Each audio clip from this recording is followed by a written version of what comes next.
Smith. Thank you, Mr. Speaker. Well, like the Minister, I welcome the Heron report. I think it's a good report, and while we mightn't like some of the things that have come out, or the reason for the report, that's precisely what good governance is about, is ensuring that we get to the bottom of these things. In the report, Mike Heron found that MPI's decision not to prosecute in 2 of the 3 cases was the correct decision, and in the third, the Operation Achilles, both the decision and the methodology used leading up to that, or the process leading up to that decision, were flawed. But the report also acknowledges that it was a very complex situation, and there was quite a bit of confusion around the legal admissibility of the camera footage. But, Mr. Speaker, as someone who was involved in the formation of a sustainable wine growing program, sustainability is something very dear to my heart. It is something I care deeply about, and I think I would like to see more of those processes across other industries, other than just the wine industry. So, seeing this situation and how it's played out, it is very disappointing.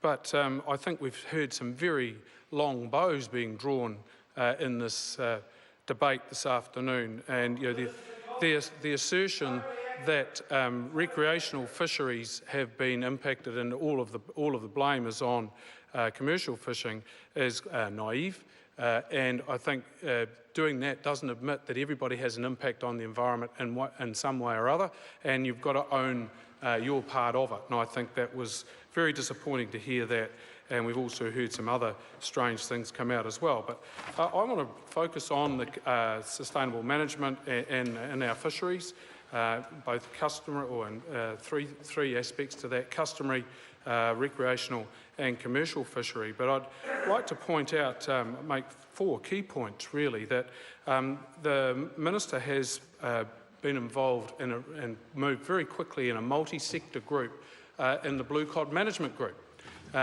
managing a fishery which has a commercial aspect to it as well as a recreational aspect in the Marlborough Sounds.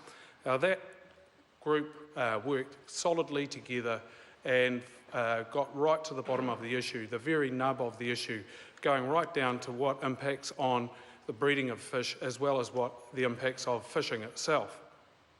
That management group worked for quite some time. The Minister recognised I think the wisdom of getting everyone together to work on these issues.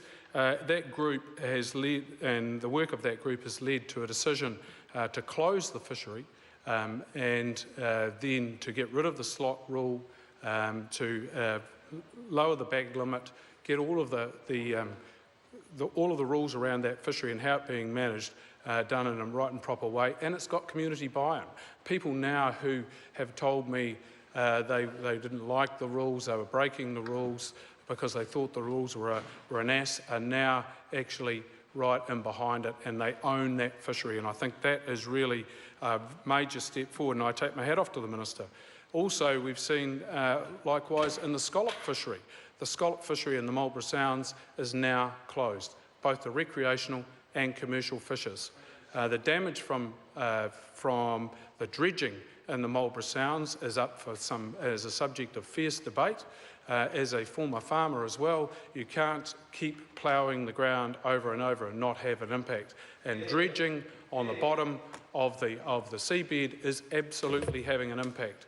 And in effect, you are seeing the fines coming to the top. The mud is so fine that it is going through when the scallops and other sea shellfish filter the seawater through their system. Those fines block it up, and that's believed to be one of the main issues causing a problem. But there's also a theory that that is impacting wider on the cod fishery. There is no evidence of that at this stage, but it is a theory. So all of this sustainable management's been looking at that. So commercial and recreational fishing is completely banned in the Marlborough Sounds as a result of that group. Yet again, another sustainable step put forward by the Minister.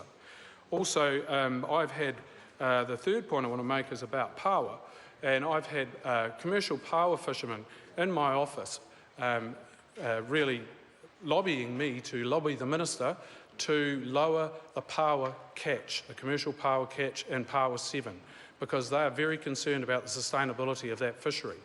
The Minister announced just a little while ago in Power 7 that in fact the catch is being reduced by 50% to manage that fishery sustainably. And I applaud the Minister for taking that bold step.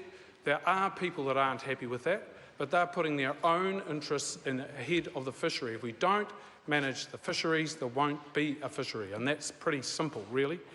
I'd like the fourth point I'd like to make is about, which has already been touched on by my colleague Ian McKelvey, precision harvesting technology, which was a result of a PGP project.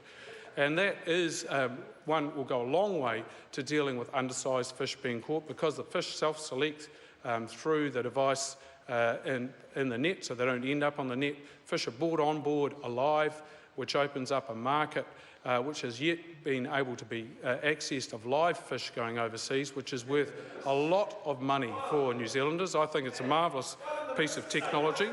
And I take my hat off actually to the Minister again, because the PGP project is exactly the type of thing and the result that we would hope to come from this sort of technology. It goes right through to the market, reaching further up the value chain, which is exactly where we want to be. I think some of the other issues that we need to remember is that GPS and camera technology, which is now being put on those boats, that is going to go a long way to managing these issues and ensure these things won't occur in the long run. I think I'd come back to the issue and all of the shroud waving that's been going on across the other side.